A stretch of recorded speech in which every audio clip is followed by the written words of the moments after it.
ఈ ప్రభుత్వం పని కూడా అయిపోయింది. పైన జగన్ రెడ్డి అన్ని సర్దుకుంటా ఉన్నాడు. ఇక్కడ లోకల్లో ఎమ్మెల్యేలు కూడా సూట్ కేసులు సర్దుకొని రెడీగా ఉన్నారు. అంటే ఇంక ఎలక్షన్ అయిపోతానే ఏ రాష్ట్రానికి వెళ్ళాలి, ఎక్కడికి వెళ్ళాలి, ఏం బిజినెస్లు చేసుకోవాలి బయట అని ఇక్కడ లోకల్ ఎమ్మెల్యేలు, మాజీ మంత్రులు అంతా వాళ్ళు ప్రిపేర్ అయ్యారు. అక్కడ జగన్ రెడ్డి కూడా తన పని అయిపోయిందని చెప్పేసి ఆయనకు కూడా తెలిసిపోయింది. ఎందుకంటే సొంత పార్టీలోనే తిరుగుబాటు మొదలైంది. ఎక్కడ చూసినా ఎమ్మెల్యేలు, మాజీ మంత్రులు అంతా కూడా తిరుగుబాటు బావుట ఎగరేశారు. ఉదాహరణకు నిన్నటి రోజు బీసీ అయినటువంటి కాపు రామచంద్రారెడ్డి, అదేవిధంగా పక్కన ఉన్నటువంటి మొన్నటిదాకా మంత్రిగా ఉన్నాడు, ఇప్పుడు మాజీ మంత్రి పక్కన ఉన్నటువంటి శంకరనారాయణ గారు. ఎందుకంటే అక్కడ కూడా శంకరనారాయణ అనుచరులంతా కూడా ధర్నాలు అవి చేస్తూ ఉన్నారు. అదేవిధంగా కదిరైతేనేమి చాలా నియోజకవర్గాల్లో వాళ్ళ ఎమ్మెల్యేలు అంతా కూడా రాష్ట్ర వ్యాప్తంగా తిరుగుబాటు బావుట ఎగరేశారు. ఎందుకంటే వాళ్ళకు కూడా తెలిసిపోయింది ఈ జగన్ రెడ్డి పని అయిపోయింది, ఈ వైసీపీ పని అయిపోయింది, ఇంకా మూటాముళ్ళు సర్దుకుంటే మంచిది. ఈ పార్టీ నుంచి మనం కూడా ఇతను చేసిన పనికి మనం కూడా రోడ్లను పడిపోయే పరిస్థితికి వచ్చేసినామంటే జనాలతో మూపించుకునే పరిస్థితికి వచ్చేసినామని చెప్పేసి వాళ్ళు కూడా లోన్ టికెట్లు ఇవ్వకపోతే సంతోషపడుతున్నారు. అది జగన్ రెడ్డి తెలిసినట్లేదు. మళ్ళీ ఆయన పక్కకి ఆయన పంపిస్తారేమో అని చెప్పేసి తిరుగుబాటు బావుట ఎగరేసినట్లు వాళ్ళు కూడా నటిస్తారు. ఎందుకంటే మళ్ళీ ఆడికి ఇటుకి మారితే ఊరికి ఆడిపోయి గెలిచేదిలే పెట్టేదిలే, మనం ఈ జగన్ రెడ్డికి ఉండే చెడ్డపేరంతా మనకు వస్తుంది, అక్కడ పోయినా మనం ఓడిపోయేదే అని చెప్పేసి ప్రతి ఒక్కరు కూడా వైసీపీ నాయకులంతా కూడా ఎమ్మెల్యేలు, మంత్రులు అభద్రతా భావంతో ఉన్నారు. అదేవిధంగా రాష్ట్రంలో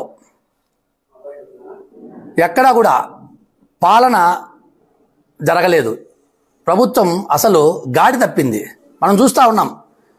దాదాపుగా 26 రోజులైంది ఇప్పటికి అంగన్వాడీ టీచర్లు, వర్కర్లు అంతా కూడా, ఆయాలంతా కూడా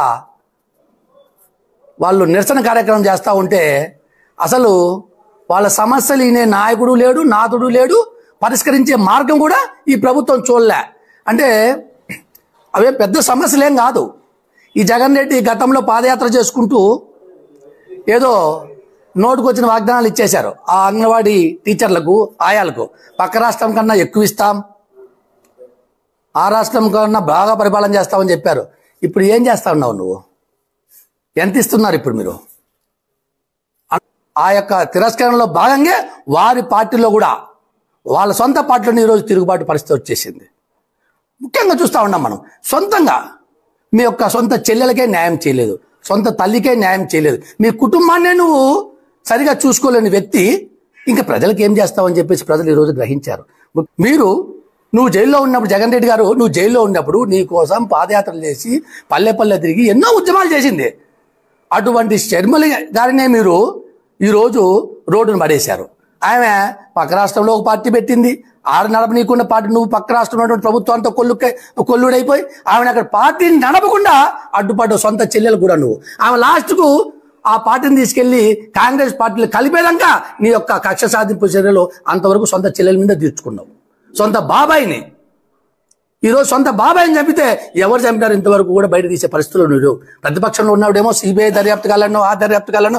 ఈరోజు స్వయం ప్రభుత్వమే నీ చేతిలో ఉంది, పోలీసు నీ చేతిలో ఉంది. ఇంతవరకు కూడా దాని దర్యాప్తుని ముందుకు రాగలను. ఎందుకు? దర్యాప్తు చేస్తే నీ తమ్ముడు దాంట్లో దోషి, మీ చిన్నాయన దాంట్లో దోషి, ఇవన్నీ బయటకు వస్తాయని చెప్పేసి దాన్ని కప్పెడతా ఉన్నావు. సొంత మీ తల్లి మన విజయమ్మ గారిని, ఆమెను హైదరాబాద్లో కూర్చోబెట్టేస్తే ఆమెకు ఉన్నటువంటి అధ్యక్ష పదవి కూడా రాజీనామా చేసేదాకా వదలలే నువ్వు. సొంత తల్లి గౌరవాధ్యక్షులుగా ఉంటే వైసీపీకి ఆమె రాజీనామా చేయించావు ఆమెతో. ఎక్కడ నువ్వు ఏం పాలన చేస్తావు?